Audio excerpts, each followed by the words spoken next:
오늘은 추석 특집으로 특별히 소공자 선생님을 모시고 그동안 여러분이 평소에 궁금하게 생각했던 문제에 관하여 질문해 보도록 하겠습니다. 여러분의 질문 모두를 답하려면 최소한 몇 날 며칠이 필요할 것 같아서 오늘은 사회자가 여러분의 질문을 간추려서 여러분을 대신하여 질문하도록 하겠습니다. 그럼 곧 시작하도록 하겠습니다.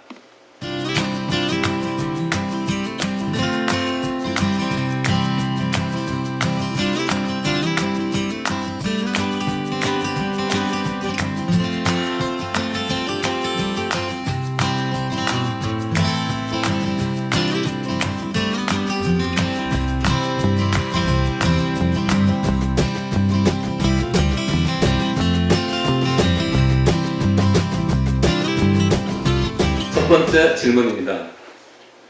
그동안 선생님께서는 많은 가르침을 우리들에게 주셨습니다. 물론 그 중에는 선생님의 말씀을 정확하게 이해하고 확실하게 실천하여 나름대로 자신의 목표를 원하는 대로 달성한 사람도 있지만 그렇지 못한 사람들도 있습니다. 그렇지 못한 사람들은 어떠한 점이 부족해서 그렇게 된 것입니까? 물론 이유야 여러 가지 있겠지만 그 중에서 가장 중요한 핵심은 꼭 해내겠다는 책임감이 부족하기 때문입니다. 여기서 책임감이라고 하는 것은 자의식이, 여러분들의 생각이 하고자 마음먹은 것을 말하는 것이 아니라 영원히 하지 않으면 안 되는 각오를 말하는 것입니다. 생각이 아니라 영혼 안에 박혀 있어야 된다, 이런 얘기예요. 그러나 대부분의 사람들은 이와 같은 영혼의 각오를 잘 알지 못하는 것입니다. 때문에 한마디로 말한다면, 잘 안 되는 이유를 한마디로 말한다면, 안 되는 사람들은 영원히 하지 않는 것, 그것이 가장 큰 문제인 것입니다. 영원히 해야 되는데 영원히 안 하는 것, 그것이 문제다라는 이야기입니다. 이 영혼이 움직이기 위해서는 실생활에서 나라고 하는 자의식을 뛰어넘어, 지금 여러분이 나라고 생각하고 말하는 것은 자의식이에요. 그것을 뛰어넘어 혹은 또 자의식을 극복해서 당당하게 하는 것을 말합니다. 자의식을 뛰어넘어 자의식을 극복해서 당당하게 한다는 게 그럼 뭐냐 하면은, 여기서 자의식을 뛰어넘는다는 것은 잘 될까? 혹시 안 되면 어쩌나? 또 실수하지 않을까? 창피하진 않을까? 하는 등의 생각이 들지 않는 것을 말합니다. 만약 이와 같은 생각이 든다면 그 사람은 아직 영혼을 움직일 줄 모르는 것입니다. 우리 영혼이라는 것은 생각이 없는 무의식이기 때문에 이런 생각이 들면 안 되면 어쩌나, 이런 생각이 들면 그때는 움직이지 않습니다. 그때는 영혼이 움직이지 않는 거예요. 영혼은 이렇게 하던 대로 움직일 뿐 망설임이 없기 때문에 먼저 영혼이 하는 것을 직접 경험해 보아야 합니다. 처음에 여러분들이 기타를 배울 때는 기타 하나하나 이걸 신경 쓰면서 해야죠. 그러나 이제 영혼이 기타를 치게 되면 그때는 다른 얘기하면서도 기타 칠 수 있어요. 이것과 같이 생각하시면 됩니다. 아셨죠? 이렇게 한 번, 두 번 영혼이 직접 움직이는 것을 경험을 해보면 그때부터는 영혼이 스스로 알아서 움직이는 것을 알 수 있습니다. 그때 영혼이 혼자 하는 것을 여러분들이 알 수 있어요. 먼저 영혼이 움직이는 것을 직접 경험해 보도록 하십시오. 그런 뒤에 사이퍼 하는 법을 배우면 됩니다. 아셨습니까? 두 번째 질문입니다. 잘 되는 사람은 호황기에도 잘 되고 불황기에도 잘 된다고 합니다. 그러나 안 되는 사람은 호황기에도 안 되고 불황기에는 더더욱 안 된다고 합니다. 두 사람은 무엇이 다르며 또 잘 되는 비결은 무엇입니까? 잘 된다는 것이 돈을 잘 버는 것이라면 돈은 벌기 위해 쫓아가면 쫓아갈수록 멀리 도망을 갑니다. 때문에 돈은 붙잡는 것이 아니라 나에게 오도록 유도해야 하는 것입니다. 그러니까 모르는 사람들은 돈을 자꾸 벌려고 그래요. 버는 게 아니라 돈은 나한테 와야 되는 거예요. 오게끔 하라, 이런 이야기입니다. 그리고 이 돈을 잘 버는 사람은 호황기 때도 물론 내가 번다 그런 생각이 있어요. 내가 번다 하면 돈이 들어오고, 불황일 때도 마찬가지로 내가 돈을 번다 하면 돈이 들어온다는 그런 강한 자부심이 있는 사람입니다. 그러니까 들어온다라는 것이 딱 있다 이거예요. 자부심이. 이 말은 곧 그 사람의 영혼이 항상 들어온다고 믿고 있는 사람이란 뜻입니다. 상황에 상관없이, 여건에 상관없이, 환경에 상관없이 돈이 들어온다고 믿고 있는 사람은 들어온다라는 이야기입니다. 이 대부분의 사람들은 자의식이 보고 들은 대로 영향을 받습니다. 예를 들면 나이를 먹으면서 늙는다고 믿고 있는 사람은 진짜 늙지만, 내가 나이를 먹었구나, 내가 늙었구나 하는 사람은 진짜 늙지만, 나이를 먹었어도 나이에 상관없이 젊게 사는 사람은 나이를 먹어도 늙지 않고 젊게 사는 것입니다. 이렇게 젊게 사는 사람을 슈퍼에이저라고 합니다. 우리는 그 슈퍼에이저에 대해서 지난 8월 20일 날 자신을 지배하는 자가 세상을 다스린다 라는 그 유튜브를 여러분들이 한번 다시 찾아보시면은 그 안에 슈퍼에이저에 대한 자세한 설명이 나와 있습니다. 한번 참고하시기 바랍니다. 이 나이를 먹어도 늙지 않는다는 것은 바꿔 말하면 주변 환경의 영향을 받지 않고 자기 생각대로 현실이 되는 것을 말합니다. 환경의 영향을 받는 사람은 그 영향이 인생에 나타나지만, 자신의 생각을 믿고 사는 사람은 그 믿음이 환경에 영향을 주어 그대로 나타나는 것입니다. 그대로 드러난다, 이런 얘기예요. 자기 생각이 그대로 드러난다, 이런 이야기입니다. 1979년, 그러니까 79년이에요. 80년이니까 한 50년 전입니다. 지금 40년 전에. 79년에 미국의 하버드 대학교 심리학 교수인 엘렌 랭어 교수는, 저 여자 교수님이 바로 엘렌 랭어 교수입니다. 저 여자 교수가. 저 교수가 시계 거꾸로 돌리기 실험, 시간을 거꾸로 간다, 시계 거꾸로 돌리기, 옛날로 간다 이거예요. 시계 거꾸로 돌리기 실험을 통해서 사람의 생각이 신체에 어떤 영향을 미치는가 하는 문제를 실험하였습니다. 광고를 내서 이제 사람을 모집한 거예요. 처음에는 한 수십 명이 왔어요. 그러나 그 수십 명 가운데 나이는 많을수록 좋고, 또 거동이 불편하더라도 병이 없어야 하며, 또 정신이 온전한 노인 8명을 선발하여 7일간 무료 여행을 보내준 것입니다. 이 노인네들은 거동이 불편해서 잘 걷지 못하는 할아버지도 있고, 또 밥을 떠먹여줘야 할 만큼 잘 먹지도 못하는 할아버지도 있고, 그리고 어떤 할아버지는 허리도 제대로 펴지 못하는 그런 노인들이었습니다. 그런 노인들을 일주일 동안 무료로다가 여행시켜준 거예요. 이렇게 선발된 노인들은 뉴햄프셔주의 어느 수도원에 가게 되었습니다. 이 노인들은 그곳에서 7일간 2가지 규칙만 지키면 무료로 마음껏 놀 수 있게 해줬습니다. 그 2가지 규칙이 뭐냐? 자, 지금 저렇게 춤도 추고 저렇게 노는 거예요. 그 규칙 중에 하나는 이곳에서 생활하는 동안 청소, 빨래, 설거지 등 집안일을 스스로 해야 하며, 자기 빨래는 다 자기가 해야 돼요. 그 청소도 자기가 하고 설거지도 자기가 해야 돼요. 누가 해주는 사람이 없어요. 그걸 해야 돼요. 안 하려면 가라 그랬어요. 그래서 전부 다 하고, 또 2번째는 지금이 79년인데 20년 전, 그러니까 1959년처럼 생활한다는 것입니다. 1959년하고 똑같이 그때로 돌아가서 그때 얘기를 하는 거예요.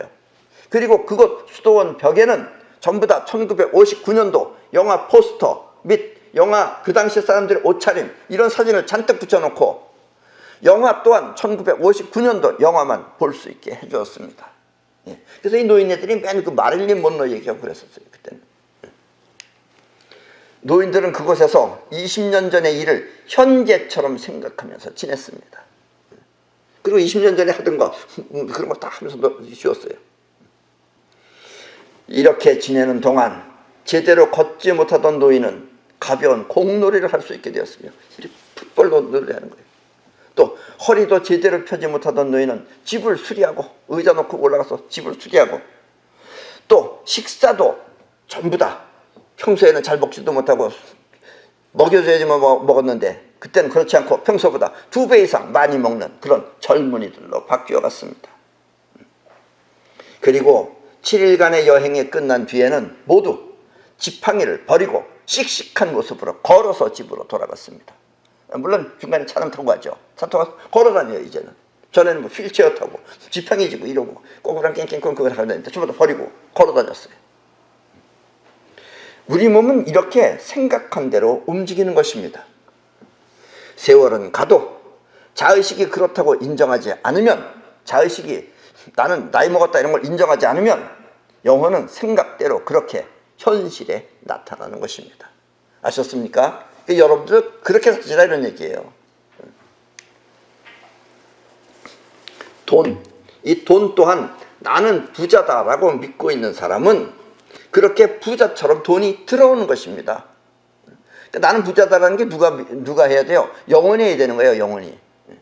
물론 여기서 믿는다는 것은 영혼이 그렇다고 알고 있는 것을 말합니다. 가난한 사람들은 사회에 영향을 받지만 부자는 호황과 불황에 상관없이 돈을 불러오는 것입니다. 그리고 이런 사람들은, 돈이 들어오는 사람들은 자기 식으로, 자기가 아는 식으로 하는 것이 아니라 현실 상황을 누구보다 잘 파악하는 그런 사람들입니다. 그리고 파악한 대로 그 현실에 맞추어서 하는 것입니다. 사실 돈이 들어온다고 믿는 사람들은, 본인한테 돈이 들어온다고 믿는 사람들은 자기가 하는 일, 그 일이 그때그때마다 사람들에게 어떤 이득을 줄 것인지를 먼저 생각하는 것입니다. 내가 하는 일이 저 사람한테 어떤 이득을 줄 것인가, 이걸 먼저 생각한다 이거예요. 그러면 사람들로부터 돈이 들어오는 것입니다. 내가 하는 일이 저 사람한테 어떤 이득을 줄 것인가, 그걸 생각해서 사람들한테 어필을 하기 때문에 사람들이 역시 사주니까 돈이 들어온다 이런 얘기입니다. 사람들이 원하는 것을 충족시켜주지 못하면 돈은 절대 들어오지 않습니다. 그러니까 호황, 불황을 따지기 전에 잘 되는 사람은 먼저 그때그때마다 필요한 상황에 맞춰 사람들이 원하는 현실을 충족시켜줬기 때문에 잘 되는 것입니다. 그리고 불황일 때는 쌉니다. 전부 다 엄청 싸게 팔아요. 싸게 사서 호황일 때 비싸게 파는 식으로 현실 감각이 뛰어나기 때문에 잘 되는 것입니다.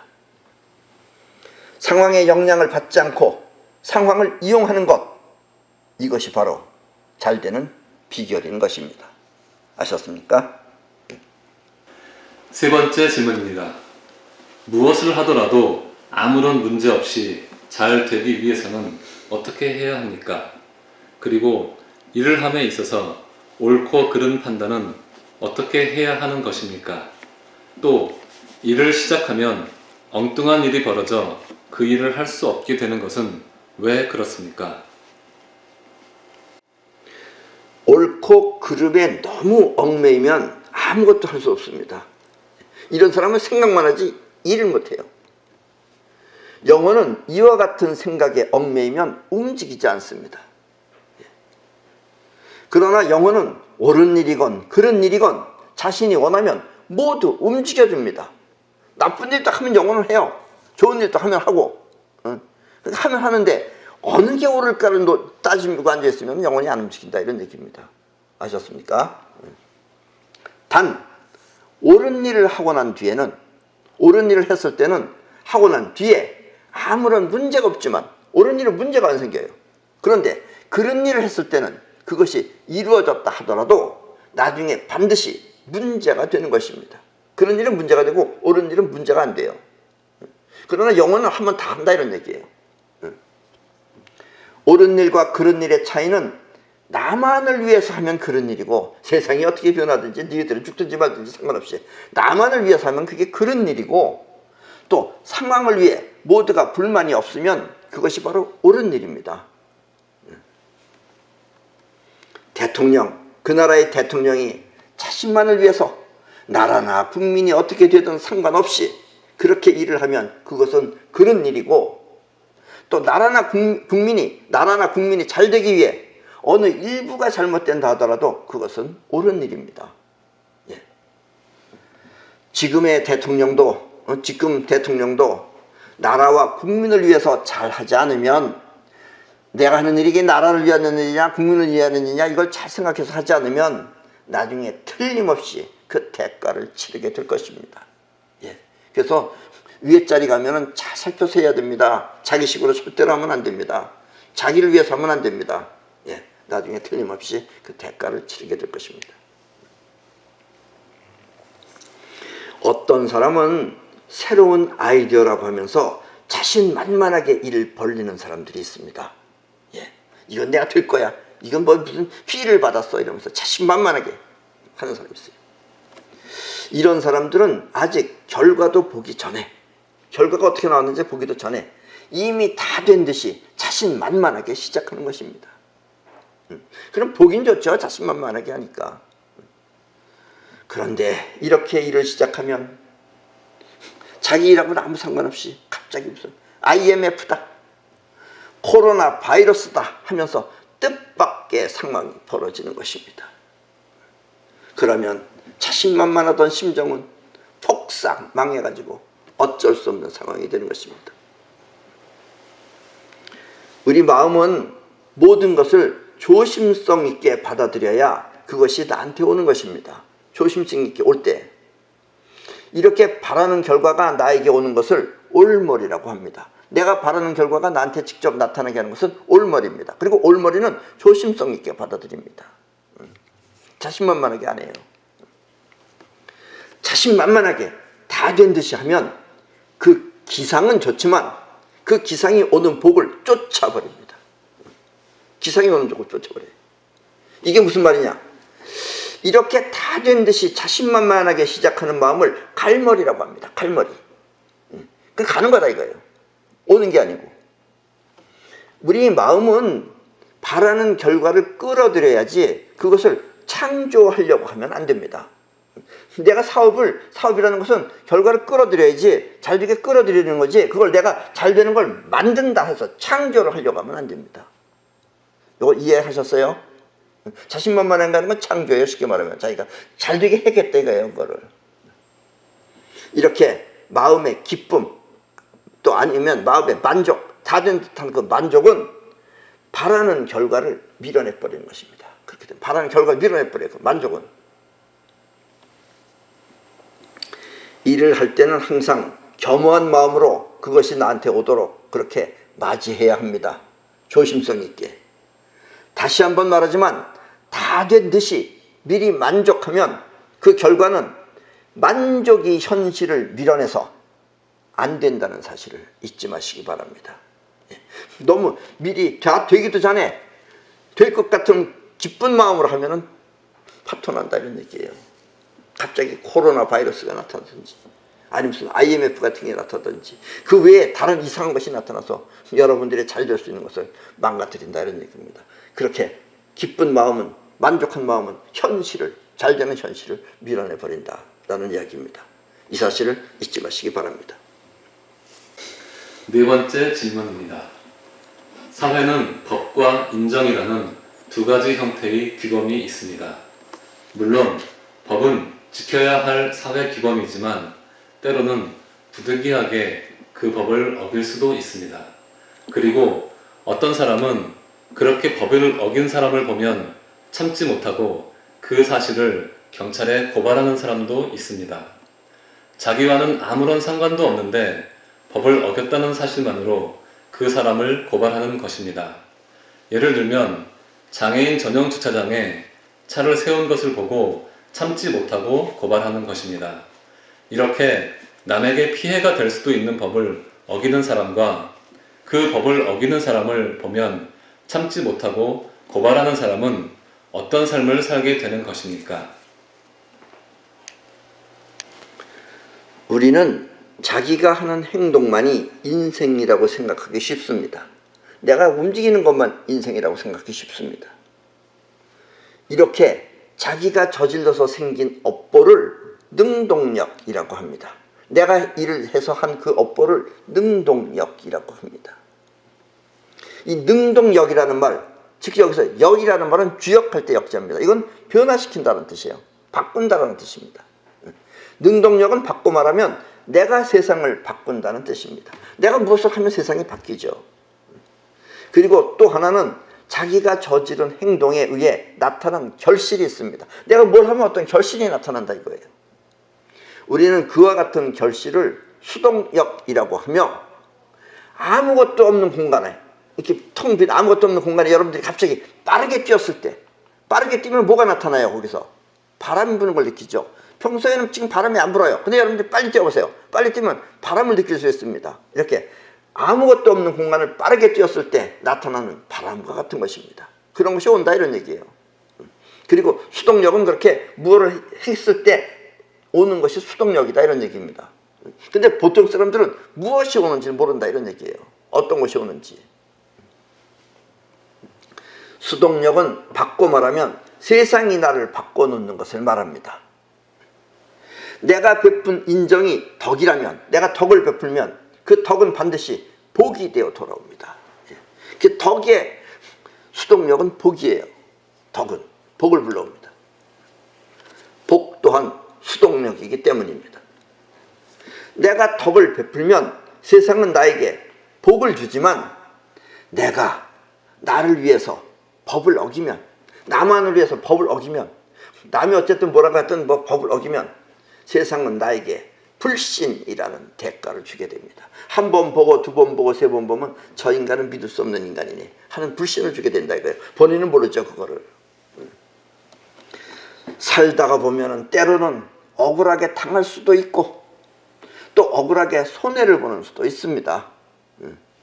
그러면 이때 화가 난다 하더라도, 화가 난다고 해서 또 그 기분 나쁘다고 해서 길 위에 툭 튀어나온 돌을 발로 걷어차면 어떻게 되겠어요? 결과는 자기 발만 다치는 것입니다. 기분 나쁘다고 걷어차면은 그거에 대한 수동력은 아픔밖에 안 온다 이런 얘기예요.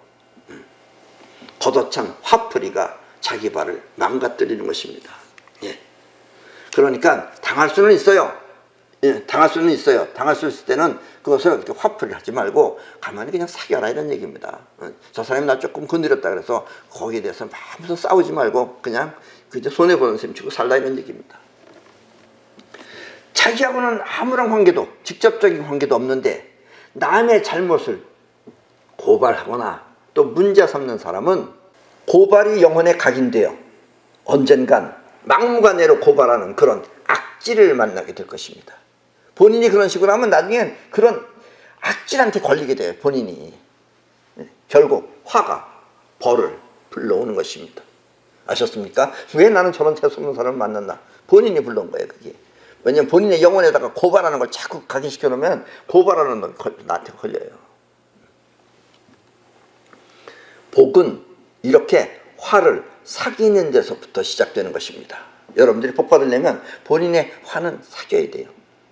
그리고 이렇게 사귄 화는 자기 몸을 건강하게 지켜주지만, 없는 셈 치고 손해본 셈 치면은 자기 몸이 건강해집니다.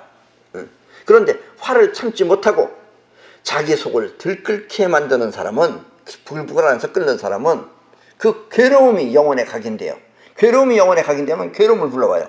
그럼 뭐가 불러오느냐? 암에 걸렸다든가 아니면은 고질병 등을 불러오는 것입니다. 그런 고질병을 져서 이제 들어눕는 거예요. 그런 사람들은 다 그런 것이 있었다는 얘기예요. 화를 참지 못하고 안에서 부글부글 끓었기 때문에 그런 거 걸린다는 얘기입니다. 아셨습니까? 꼭 유전만이 아니다 이런 얘기예요. 비록 남이 잘못했다 하더라도 그것을 받아주는 아량, 그리고 들끓는 분노를 스스로 사귀는 인내, 그것이 덕이 되어 반드시 그와 같은 상황에서 자신을 구해줄 것입니다. 예, 그런 거를 여러분들이 사귀면은, 사귀고 인내하면은 그것이 덕이 되어서 반드시 또 그런 화나는 상황, 그런 상황에서 자신을 구해줄 것이다 이런 얘기예요. 조금 어려운 얘기처럼 들리죠? 이거 아주 중요한 얘기입니다. 근데 그리고 이렇게 사는 인생이 가장 복된 인생입니다. 그러면 자기한테 덕이 되고 자기를 구해준다는 상황이 무엇이냐? 비록 본인은 못 느껴요. 본인은 못 느끼지만 함께 여행을 가기로 해놓고, 세월호를 생각해보세요. 세월호 학생들이 여행 가는데 그거 다 가야죠. 수학여행이니까. 그런데 부득이 그날 무슨 일이 있어서 못 갔어. 뭐 어디 아팠다 갑자기 감기 걸렸다든가. 그래서 함께 여행을 가기로 해놓고 부득이 가지 못했을 때, 그리고 천재지변이라서 다들 난리가 났는데 자기네 집은 괜찮을 때 이렇게 좋지 않은 상황을 벗어났다면 그것이 자기가 베푼 덕의 대가입니다. 그게 여러분들이 덕을 베풀면 언젠가 그런 상황이 왔을 때 자기는 구출한다는 얘기예요. 구해준다는 얘기입니다. 예. 그런데 그런 걸 안 하고 조금이라도 손해 안 보려고 내내 싸우고 고발하고 이런 사람은 그건 결국은 나중에 속에서 들끓으면은 그 들끓는 것이 고질병을 불러온다 이런 얘기입니다. 아셨습니까? 왜 그런지, 왜 저 사람은 평소에는 사람이 착하게 생겼는데 왜 저렇게 저런 병 걸려서 저러고 생각하나, 뭔가 불 끌었던 것이 있었기 때문에 그렇다는 얘기예요.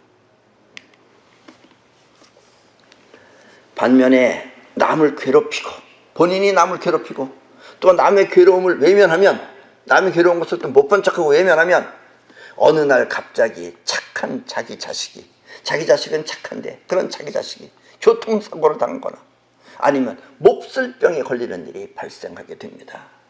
예.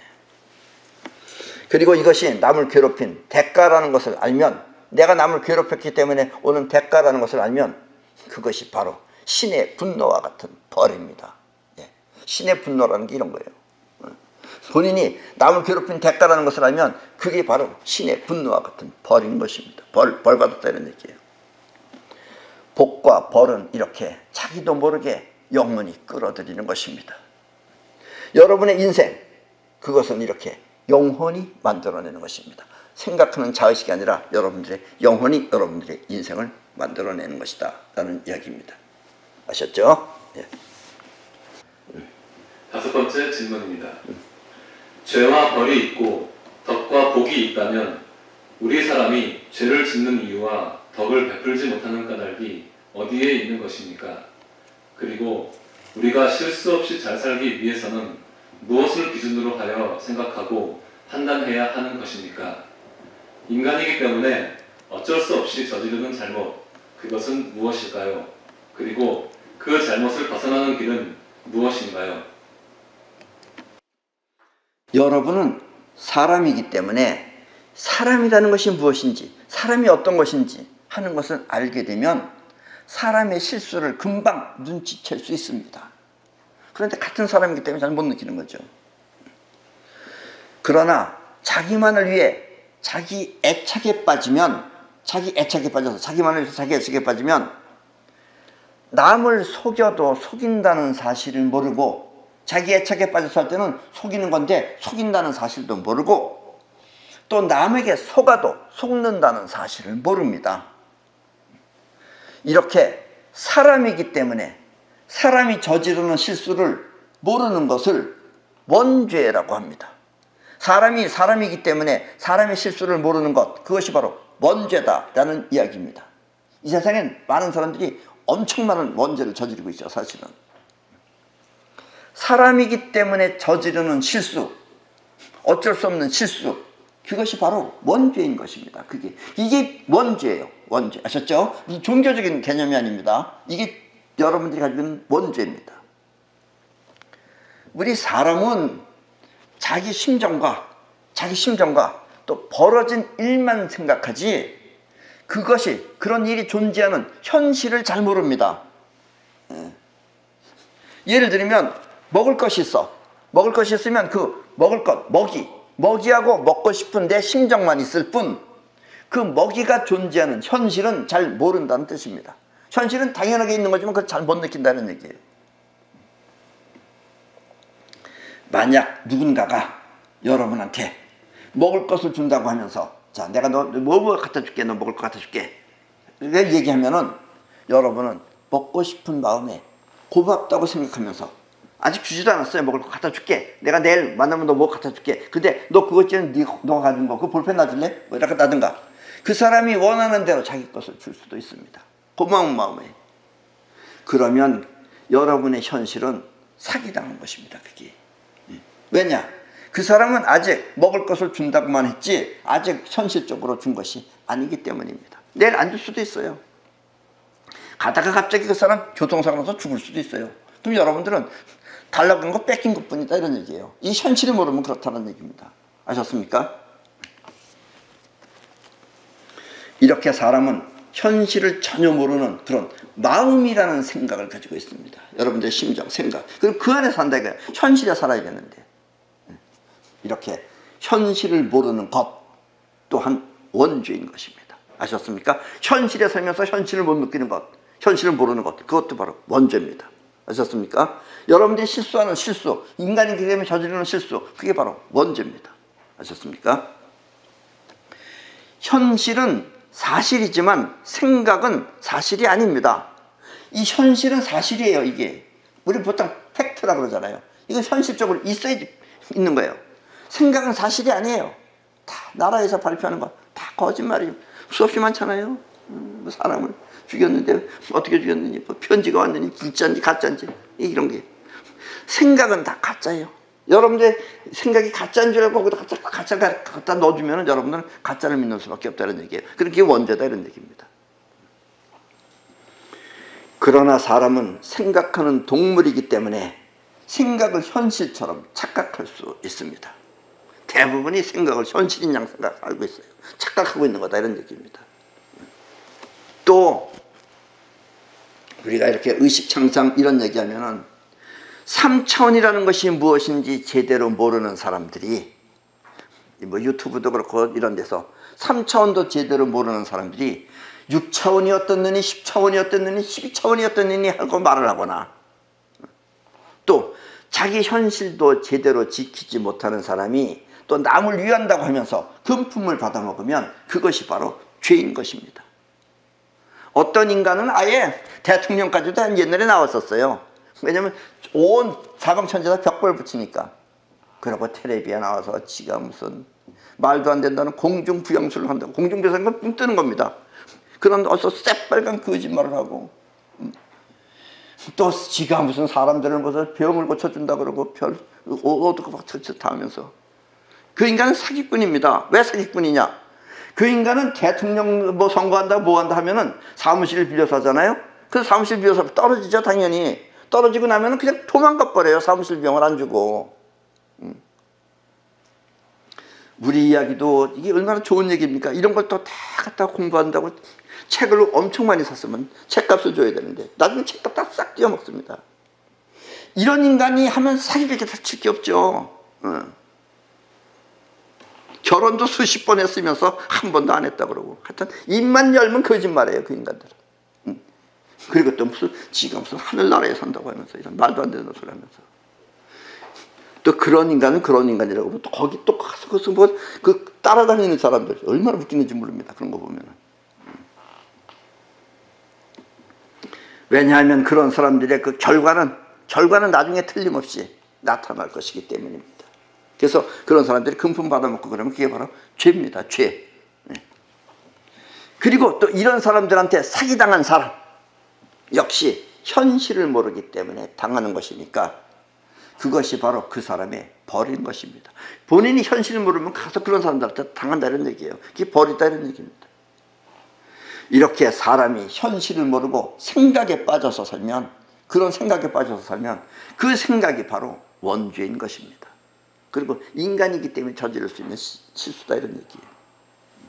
이렇게 사실이 아닌 생각을 망상이라고 합니다. 사실이 아닌 생각은 망상입니다. 현실성이 없는 생각은 망상이다라는 이야기입니다. 자의식은 보고 들은 것을 토대로 하여 생각하는 원죄를 갖고 있습니다. 여러분들의 자의식은 자의식이 원죄를 저지르는 거예요. 자기가 아는 대로 받아들이니까. 자의식은 보고 들은 것을 토대로 하여 생각하는 원죄를 갖고 있습니다. 때문에 자의식의 판단은 실수가 많은 것입니다. 그래서 여러분들이 생각해서 판단하면 그게 잘못된 것이다 이런 얘기예요. 현실성이 없기 때문에.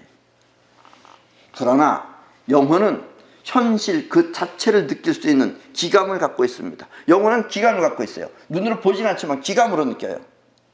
우리는 이렇게 영혼이 직접 느끼는 기감을 직감이라고 합니다. 직접 느끼는 걸 기감이라고 그래요. 눈으로 본 거는 눈으로 보고 이것은 봤었어도 잘못 볼 수가 있는데, 기가 느끼는 건 직접 느끼는 거기 때문에 그거는 있는 그대로다 이런 얘기입니다. 그런 건 직감이라고 합니다. 그리고 직감은 현실 그 자체를 바르게 볼 수 있는 그런 것을 현시안이라고 합니다. 현재 있는 걸 그대로 본다는 얘기예요. 그게 현시안입니다.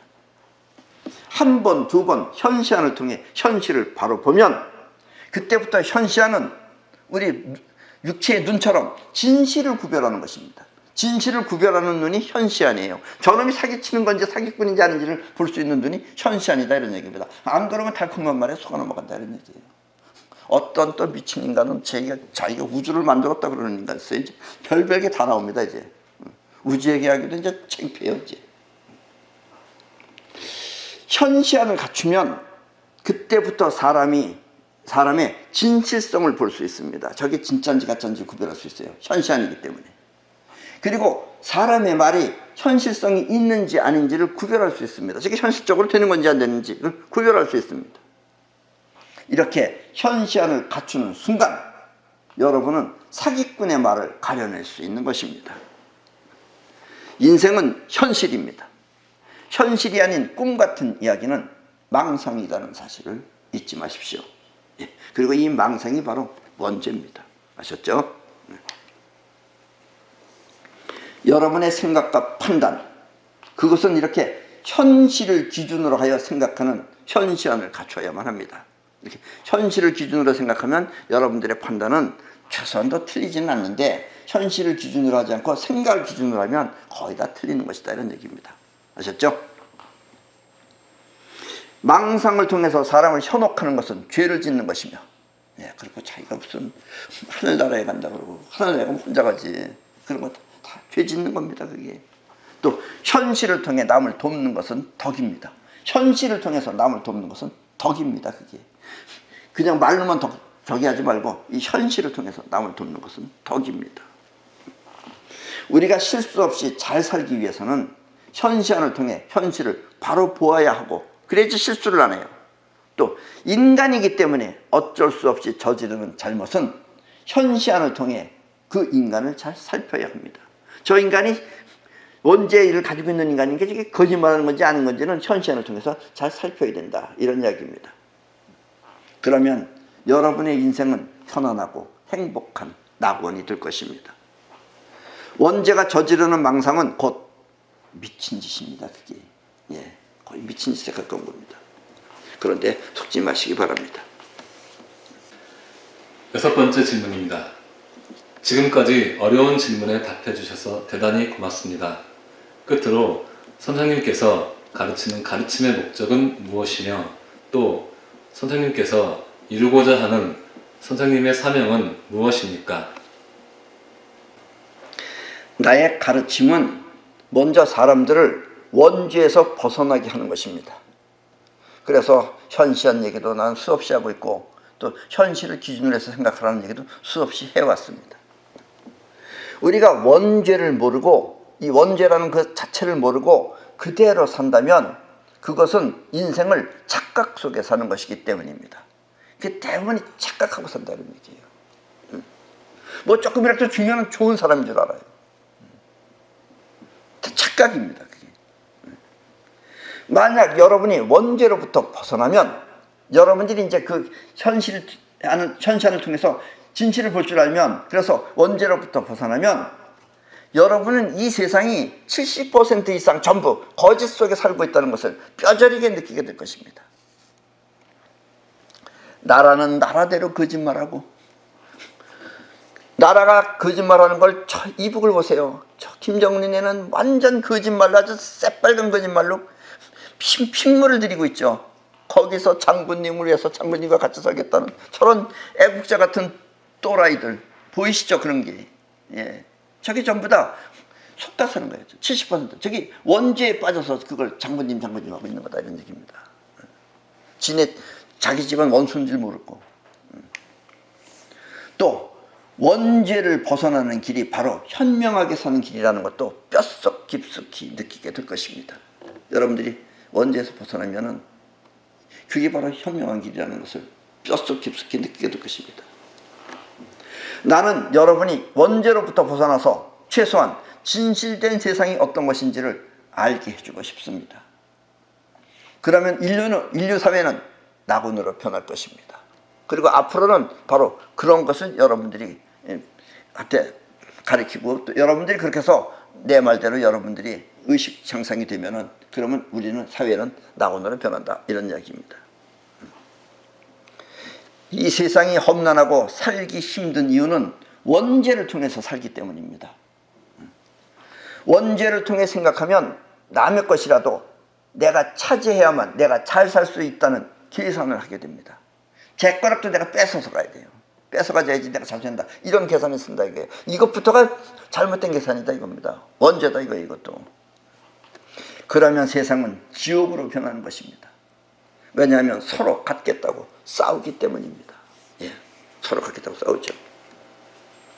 그리고 이런 세상을 입자 문명이라고 합니다. 아직은 이 세상은 입자 문명입니다. 여기에 이제 조금 이제 파동 문명이 이제 싹 트기 시작하는 겁니다. 지금. 어쨌든 입자 문명은 이렇게 있는 거 가지고 싸웁니다.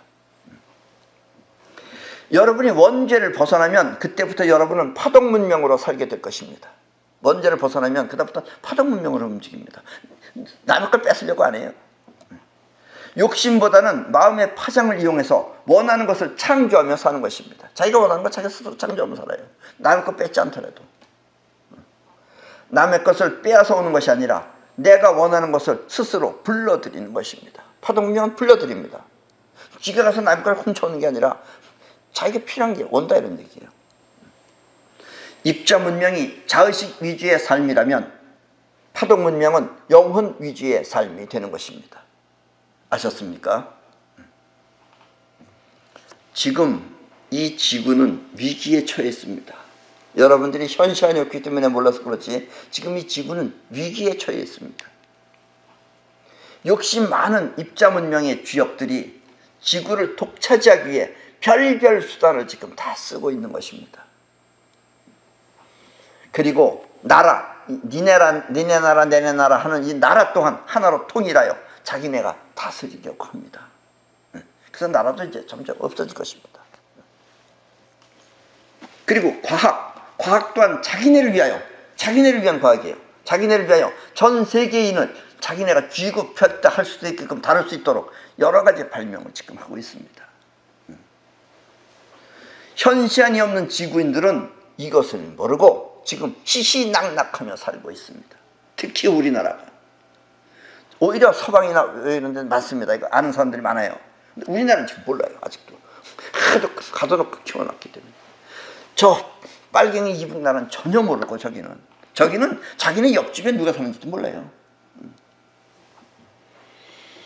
여러분 내 말을 오해하지 마시고 정치가를 조심하십시오. 정치가가 정치를 위한 정치, 나라를 위한 정치를 해야 되는데 입자 문명의 주역들의 노예처럼 정치할 수가 있다는 얘기입니다. 그리고 언론에 속지 마십시오. 옛날처럼 언론을 믿어서는 안 됩니다. 이제 언론도 어느 누가 힘 있는 사람이 이렇게 하라 그러면 시키는 대로 하는 거예요. 언론 절대로 믿지 마십시오. 차라리 유튜브로 오세요. 유튜브가 이렇게 생긴 이유가 있어요. 이게. 그리고 연예인한테 끌려다니지 마십시오. 연예인의 저 쟤네들 재능이 지금 어디 써야 되는지 본인들도 모르고 하고 있어요. 연예인들한테 끌려다니지 마십시오. 여러분이 원죄에서 벗어나면 내가 왜 이런 말을 하는지 깜짝 놀라실 것입니다. 서로가 서로를 위하는 평화로운 세상, 그리고 아무리 벌어도 부자가 될 수 없는 지금의 세금 정책. 여러분들 지금은 아무리 돈 벌어봐야 전부 다 나라가 다 가져가요. 옛날에 나는 세금을 많이 내라 그랬어요. 그리고 나부터도 많이 냈어요. 그러나 이제는 세금 내고 나면 여러분들 남은 게 없을 것입니다. 부자가 아닌 거예요. 지금 이런 세금 정책은 없어져야 됩니다. 이 모든 것을 해결해 주는 것은 파동 문명뿐입니다. 이 이야기를 헛되이 듣지 마시고 이와 같은 미래로 하루빨리 가도록 여러분은 내 말에 귀를 기울여야 합니다. 어차피 세상은 파동 문명으로 변해갑니다. 내가 이렇게 노력하지 않더라도 파동 문명으로 변해갑니다. 이미 파동 문명으로 변해간다는 걸 나는 지금 알고 얘기하는 겁니다. 이게 변해갑니다. 나는 그것을 실행하기 위해 지금 한반도라는 이 조그마한 땅에 태어나 그 작업을 하고 있는 중입니다. 그리고 이것이 나의 사명입니다. 네. 이 세상은 이렇게 한반도가 주가 돼요. 이 세상은 이렇게 한반도가 주체가 돼서 이끌게 될 것입니다. 왜냐? 한반도에서 파동 문명이 시작되는 것입니다. 아셨습니까? 그리고 여러분들의 생각이 또 이 내 강의를 들으시는 여러분들은 파동 문명을 여러분들이 어차피 어느 정도 아시고 또 파동 문명의 세계를 이제 눈치채셨을 것입니다. 이렇게 앞으로는 파동 문명으로 변해갑니다. 예. 그럼 오늘 강의는 이것으로 모두 마치겠습니다. 예. 고맙습니다.